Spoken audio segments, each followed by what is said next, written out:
ধূমপান হারাম না মাকরুহ? ওর জর্দা খাওয়া কি জানাবেন? এই উত্তরটা নিয়ে বাংলাদেশে কিছু মতানৈক্য আছে। আমি একটু চিন্তা করলাম যে কোনো দিকে যাব না, সোজা হাসবো। আমি একটা আনসার আগেই ঠিক করে রেখেছি, অর্থাৎ সব জায়গায় বলি।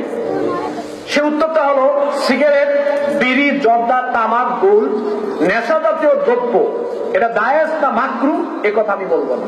এ কথা আজকে আপনার উত্তর দিবেন।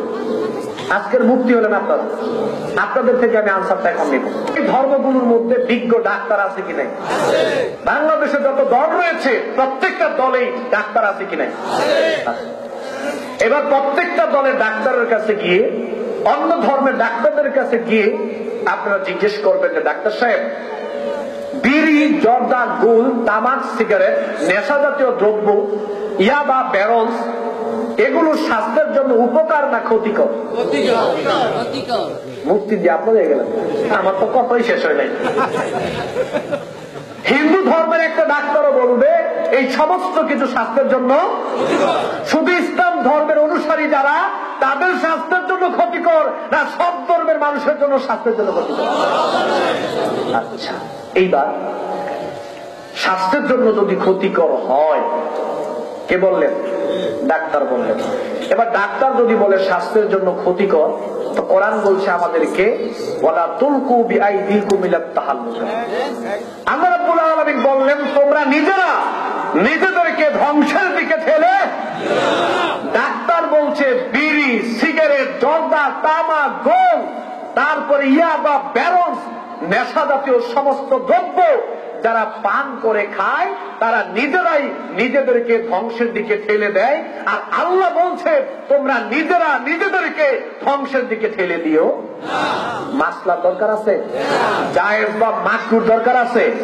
আচ্ছা, যাদের চুলকানি আছে, অ্যালার্জি, কি আছে? চুলকানি, অ্যালার্জি। আমরা যখন ডাক্তারের কাছে যাই, যাওয়ার পরে গিয়ে বললাম ডাক্তার সাহেব আমার তো চুলকানি আছে, অ্যালার্জি আছে, আমার চিকিৎসা করেন। ডাক্তার ঔষধ দিয়ে সর্বশেষ বললো আপনি চিংড়ি মাছ আর কালো বেগুন খাবেন না। বলে কিনা ভাই? চিংড়ি মাছ আর কালো বেগুন চুলকানি অবস্থায় এইগুলো খাইলে চুলকানি বাড়ে না কমে? বাড়ে। এমন বাড়ে কাপড়ও ছিঁড়ে যায়।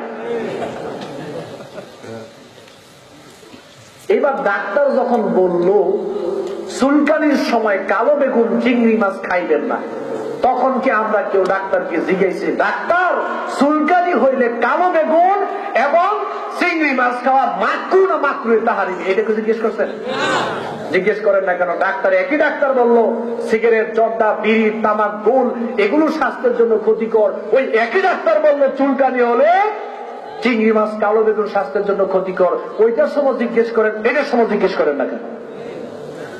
আচ্ছা ঠিক আছে, ধরে নিলাম জর্দা, গুল, বিড়ি, তামাক, সিগারেট এগুলো জায়েজ, ধরে নিলাম এগুলো কি জায়েজ। এইবার আসেন একটু সামনে আগাই।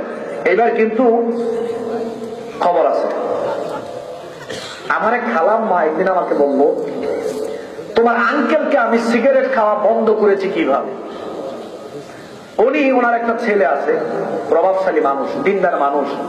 ওনার একটা ছেলে, একটা মেয়ে, ওনার সংসারে 4 জন।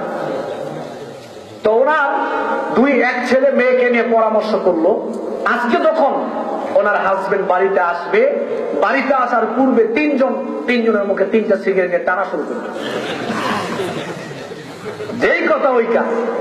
স্বামী যখন কলিং বেলে চাপলো বুঝলো যে আজকে আইছে। কলিং বেল খুললো, খোলার পরে দেখে স্ত্রী দিব্যি সিগারেট টানছে। ভিতরে ঢুকে দেখে মেয়েও টানছে, ছেলেও টানছে। বললো ব্যাপার কি, তোমরা সিগারেট খাচ্ছ কেন? বলো সিগারেট খেলে সমস্যা কি? তুমি খাইলে যদি যায় তো আমি খেলে যাই দিতে কেন? তুমি খাইলে যদি মাকরুহ হয় তো আমি খাইলেও মাকরুহ। তুমি স্বামী হিসেবে খাইলে যদি মাকরুহ তাহরিমি হয় তো আমি বউ হিসেবে খাইলে তো মাকরুহ তাহরিমি হই। কথা বলেন না কেন? এইবার স্বামীর সামনে বউ, ছেলে, মেয়ে সমানে সিগারেট টানছে। স্বামী বলল আল্লাহ ক্ষমা চাই, আজ থেকে আমি আর সিগারেট খাবো না।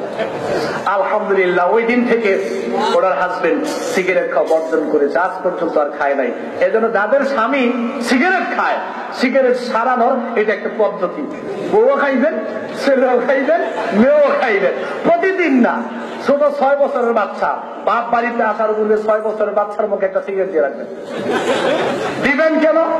স্বামী বললে তখন বলবেন তুমি খাইলে যায়, বলে ছেলে খাইলেও যায়। তুমি খাইলে যদি মাকরু হয় তো আমি বউ হিসেবে খাইলেও মাকরু। সোজা করার একটা পথ আছে কিনা? আছে। যাই হোক, আচ্ছা মাকরু বা মাকরু তাহারিমি মাসলার দরকার আছে? মাসলার কোন দরকার? এটা স্পষ্ট বিষয়।